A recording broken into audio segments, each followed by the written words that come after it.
இந்த கல்யாண உற்சவம் அப்படின்னா உற்சவம் அப்படின்னு என்ன சொன்னான்னா, உற்சவம்னா நம்மளுடைய நேத்திரத்தினால எதை தான் பார்க்குறோமோ அதுக்குண்டான புண்ணியங்கள் நமக்கு வந்துடும்.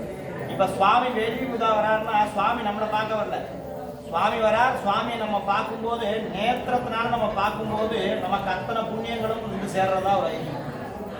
இப்போ மற்ற பூஜைகள்லாம் கலந்துட்டா நம்ம யார் போய் கலந்துக்கிறோமோ அவளுக்கு தான் புண்ணியம் கிடைக்கும். இப்போ கணபதி ஹோமத்துக்கு போனோம்னா, கணபதி ஹோமத்துக்கு நான் போனோன்னா எனக்கு அந்த புண்ணியம் வரும்.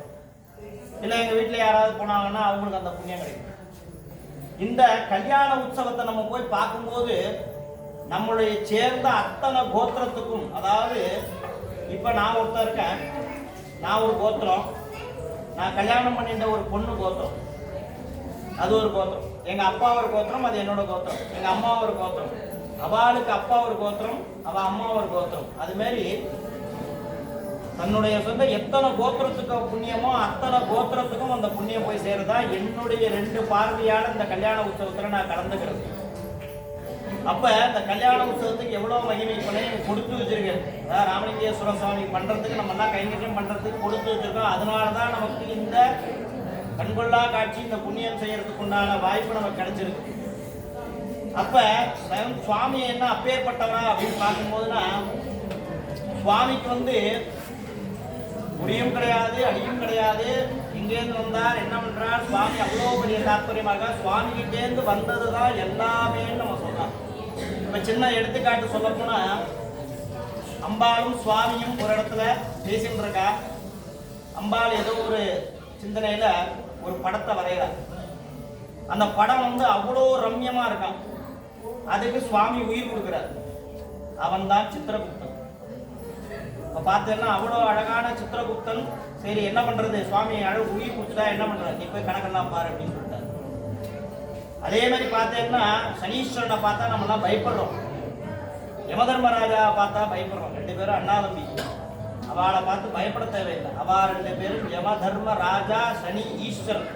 வேற எந்த சுவாமிக்கும் ஈஸ்வரன் பட்டம் கிடையாது, சனீஸ்வரனுக்கு மட்டும்தான் ஈஸ்வரன். ராகீஸ்வரன், சுக்ரேஸ்வரன், சூரியீஸ்வரன் வராது. சனீஸ்வரனுக்கு மட்டும்தான் அந்த ஈஸ்வரன் பட்டம். ஏன்னா 2 பேருமே தர்மவான். நம்மளுடைய பாவங்களை 2 பேருமே கணக்கு பண்ணி நமக்கு எப்போ முடிகிறதோ அந்த நேரத்தில் தான், நமக்கு அந்த க்ஷணத்தில் தான் நம்மளை வந்து பண்ணுறோம். 7.5 சனின்னா ஒரு நாளைக்கு முன்னாடி முடிக்கிறது கிடையாது, ஒரு நாளைக்கு வந்து லேட்டாக முடிக்கிறது. அஷ்டமத்து சனியாக இருந்தாலும் ஒரு நாளைக்கு லேட்டாவோ முன்னாடியோ வந்து முடிக்கிறது கிடையாது. Correct time, on time, just in time. அதாவது ஜேஐடி பிரின்சிபல்னு சொல்லுவாங்க, ஜஸ்ட் இன் டைம். அந்த டயத்தில் தான் வந்து சுவாமி வந்து நம்மளை ஆட்கொள்றாரு. அப்போ இவாளெல்லாம் படைச்ச அவரை போய் நம்ம சரணாகதி அடைஞ்சிட்டோம்னா எல்லாமே குறைஞ்சி போகும். அதுக்குண்டான விஷயங்கள் தான் மார்க்கண்டேயன் இந்த மாதிரி எடுத்துக்காட்டலாம். சுவாமி எப்பேற்பட்டவர் அப்படின்னு பார்க்கும்போதுனா, அப்பர் சுவாமிகள் ரொம்ப தாராத வயசுல சுவாமியை வந்து கைலாய காட்சியை பார்க்கணும்னு ரொம்ப ஆசைப்படுறாராம். எப்படியாவது போய் பார்த்துடணும், சுவாமி எப்படியாவது போய் பார்த்துடணும். தள்ளாத வயசுல நடப்பயணம் போயிட்டே இருக்கார்.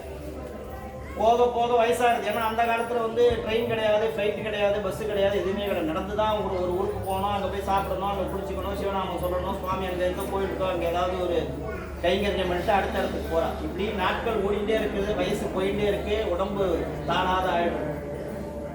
அப்படியே வந்து சேர்றார் அந்த இடம் திருவையாறு. இவ்வளோ கஷ்டப்படுறானே, நீ சுவாமியை பார்க்க முடியாத எல்லாரும் சொல்றா. என் உயிர் போனாலும் அது கைலாய காட்சியை பார்த்துட்டு தான் முடியும். அது வரைக்கும் என் உசுறு போகாது பிடிச்சி வச்சுட்டு இருக்கார். சுவாமியை பார்க்கறதுக்காக போயிட்டே இருக்கார். சுவாமி அவருக்காக இறங்கி கைலாசத்திலேருந்து இங்கே இறங்கி வந்திருக்கார். அதுதான் திருவையாறு. அவர் இறங்கி குளிச்ச அப்பர் சுவாமி குளிச்ச இடம் வையாறு. சுவாமி கைலாய காட்சி கொடுத்தது திருவையாறு. அப்ப நம்ம சுவாமியை லயிச்சு போனோம்னா சுவாமி நமக்காக வராது. அப்பேற்பட்ட சுவாமி சிவன். அப்ப நம்ம இந்த ஜென்மத்துல என்னென்னத்துக்கோ பின்னாடி ஓடிட்டு இருக்கோம். கொஞ்ச நாளைக்கு ஸ்கூல் பின்னாடி, படிப்பு பின்னாடி ஓடுறோம். படித்து முடிச்சதுக்கப்புறம் காலேஜுக்கு ஓடுறோம். அதுக்கப்புறமா காலேஜ்லாம் முடிச்சோன்னா பணத்துக்காக ஓடுறோம். அப்புறம் குழந்தைகள், குட்டைகள், நமக்கு லௌகீக வாழ்க்கையில் உள்ள வந்துடுறோம். அவளுக்காக ஓடுறோம். எப்போதான் சுவாமியை பார்க்கறது. அதனால முடிஞ்ச வரைக்கும் நம்மளுடைய வாழ்க்கையில குழந்தைகளுக்கு, அடுத்த சந்ததிகளுக்கு சிவநாமம், தேவாரம், திருவாசனம் இந்த மாதிரி சின்ன சின்ன விஷயங்கள் எல்லாம் அப்பப்போ புகட்டி நம்ம பெரிய கடல், இந்து மதங்கிறது பெரிய கடல்.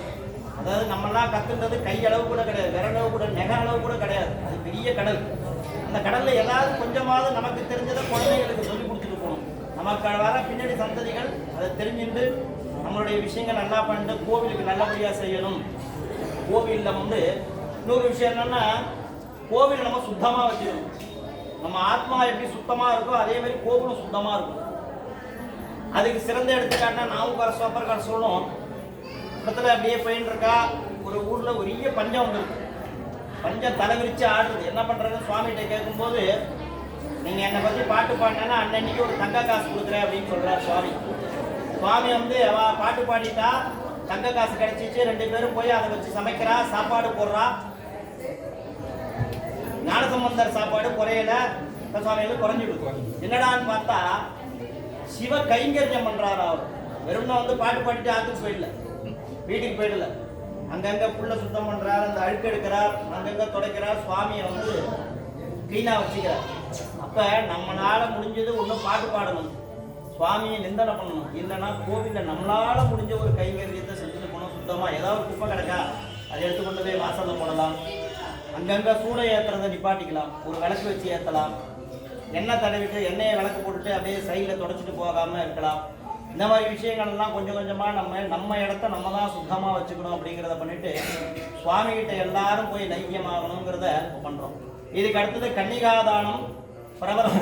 கன்னிகாதானம்னா சுவாமி ராமலிங்கேஸ்வர சுவாமி கோவில் இருக்கார். அம்பால இவா கன்னிகாதானம், அதாவது எஜமானவர்கள் சுவாமிக்கு கன்னிகா தானம் பண்ணி கொடுக்குறாரு. தானத்திலே சிறந்த தானம் கன்னிகாதானம். நம்ம சொல்றோம், இப்பெல்லாம் சொல்லிக்கிறோம், அன்னதானம் கன்னிதானம் எல்லாம் சொல்லிக்கிறோம்.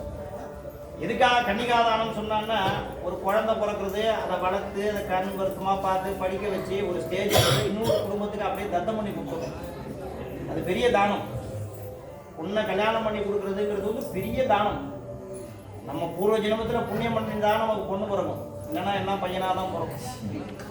பையனா இப்போ ரொம்ப கஷ்டப்படுறோம். பையன்லாம் பிறந்திருந்தா ஜாதகம் கிடைக்க மாட்டேங்குது, ஜாதகம் கிடைத்தா பொண்ணு கிடைக்க மாட்டேங்குது, பொண்ணு கிடைத்தா கல்யாணம் ஆக மாட்டேங்குது, இப்படியே தான் போயிட்டு. அதனால் புண்ணியம் பண்ணியிருந்தால் தான் பொண்ணு கிடைக்கும். எங்களுக்கெல்லாம் கிடைச்சிட்டு நாங்கள் கொஞ்சம் புண்ணியம் பண்ணியிருக்கோம் உங்களுக்கு. அதனால் இப்போ கன்னிகாதானம்.